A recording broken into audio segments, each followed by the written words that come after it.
Hello everyone. Last slide से आप समझ गए होंगे कि डिप्रेशन जिस टर्म को हम इतना कैजुअली यूज़ करते हैं उसके डिफरेंट टाइप्स हैं जो लोगों को अलग अलग तरीक़ों से इफ़ेक्ट करते हैं।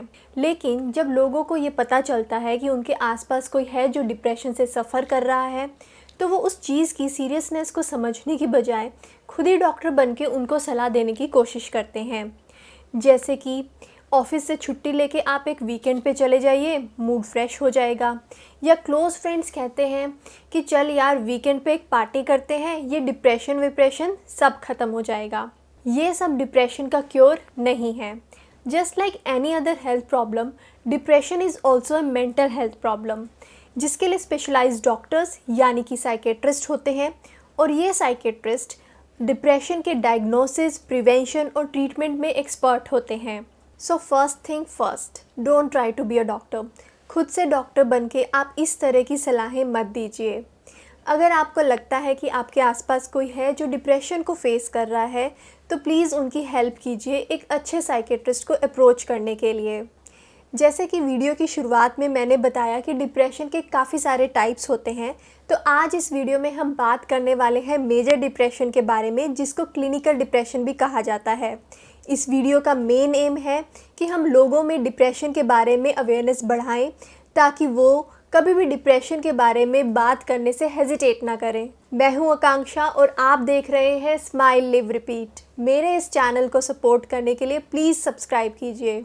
सबसे पहले जानते हैं कि क्लिनिकल डिप्रेशन होता क्या है और ये नॉर्मल सैडनेस और फ्रस्ट्रेशन से कैसे डिफरेंट है।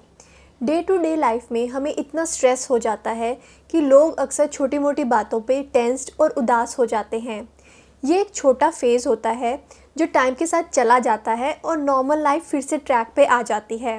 लेकिन क्लिनिकल डिप्रेशन इस तरह की सैडनेस और फ्रस्ट्रेशन से बिल्कुल अलग होता है, क्योंकि क्लिनिकल डिप्रेशन में ये सैडनेस और फ्रस्ट्रेशन एक लंबे टाइम तक कंटिन्यू रहती है। बहुत सारे डॉक्टर्स का ये भी मानना है कि अगर इस टाइप का स्टेट ऑफ माइंड 2 वीक से ज़्यादा रहे तो ये क्लिनिकल डिप्रेशन का एक सिम्टम हो सकता है।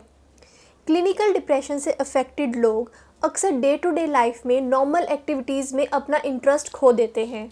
इसके अलावा और भी कई सारे सिम्टम्स हैं जो क्लिनिकल डिप्रेशन के पेशेंट में देखे जाते हैं, जैसे कि हर रोज़ फटीग यानी कि कमज़ोरी महसूस करना, अपने नॉर्मल बिहेवियर के कंपैरिजन में बहुत कम बोलना, अपने आप को वर्थलेस समझ लेना, ये समझ लेना कि हम में बहुत सारी कमियां हैं और हम कुछ अच्छा डिज़र्व करते ही नहीं, बहुत ज़्यादा सोना या बहुत कम सोना, एकदम से वेट बढ़ जाना या वेट कम हो जाना, and in extreme cases suicide के बारे में सोचना या बात करना, ऐसी बातें करना जिससे कि लगे कि अब इस पर्सन को लाइफ और जीने में इंटरेस्ट है ही नहीं। यहाँ आप याद रखें कि ज़रूरी नहीं है कि इन सिम्टम्स का होना क्लिनिकल डिप्रेशन ही हो, लेकिन क्लिनिकल डिप्रेशन के पेशेंट में इनमें से कई सारे सिम्टम्स एक साथ देखे जाते हैं। आइए अब बात करते हैं कि क्लिनिकल डिप्रेशन के क्या रीज़न्स होते हैं।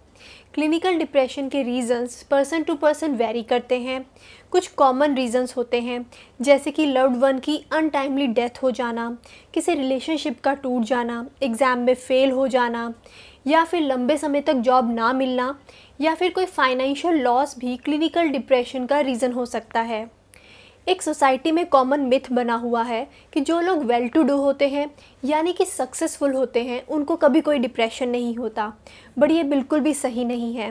क्लिनिकल डिप्रेशन कभी भी लाइफ की किसी भी स्टेज पे, किसी भी टाइम पर, किसी भी पर्सन को हो सकता है। इनफैक्ट काफ़ी सारी स्टडीज़ में ये देखा गया है कि puberty, menstruation, pregnancy, miscarriage and menopause के टाइम पर होने वाले हार्मोनल चेंजेस की वजह से फीमेल्स में क्लिनिकल डिप्रेशन के चांसेस बहुत ज़्यादा बढ़ जाते हैं। चलिए अब बात करते हैं कि क्लिनिकल डिप्रेशन के टाइम पर हम खुद की और दूसरों की कैसे हेल्प करें। सबसे पहले तो ये कि क्लिनिकल डिप्रेशन क्योर हो सकता है, लेकिन ये ट्रीटमेंट घर बैठकर लोगों की एडवाइस फॉलो करके नहीं हो सकता। इसके लिए आपको साइकेट्रिस्ट को विज़िट तो करना ही पड़ेगा। साइकेट्रिस्ट जो मेडिकेशन, डाइटरी हैबिट्स और फिज़िकल एक्टिविटी आपको रिकमेंड करे उसको फॉलो करके कोई भी क्लिनिकल डिप्रेशन से पूरी तरह रिकवर कर सकता है। डिप्रेशन के बारे में सोसाइटी में एक स्टिग्मा बना हुआ है कि कोई आपको पागल तो नहीं कहेगा या कोई आपका मजाक तो नहीं उड़ाएगा, इस वजह से डिप्रेशन फेस कर रहा पर्सन कभी अपनी फीलिंग किसी से शेयर नहीं करता। अगर आप इस स्टिग्मा से बचना चाहते हैं तो एक सॉल्यूशन है, talk about it with your close ones. यानी कि if you are dealing with any such symptoms और आपको समझ नहीं आ रहा कि आपके साथ क्या हो रहा है, तब भी आप अपने फैमिली मेम्बर्स और फ्रेंड से इस बारे में ज़रूर बात करें। सिमिलरली अगर कोई फैमिली मेम्बर या फ्रेंड आपसे इस बारे में बात करता है तो उसको कैजुअली ना लें, उसकी बात को अच्छे से ध्यान से सुने और उनको किसी अच्छे साइकेट्रिस्ट के पास जाने में हेल्प ज़रूर करें। लास्ट में मैं यही कहूँगी कि आप और आपके फैमिली मेम्बर्स मेडिटेशन, योगा या किसी फ़िज़िकल एक्सरसाइज को अपने डेली रूटीन का हिस्सा ज़रूर बनाएं। हेल्दी डाइट लें और प्रॉपर स्लीप लें।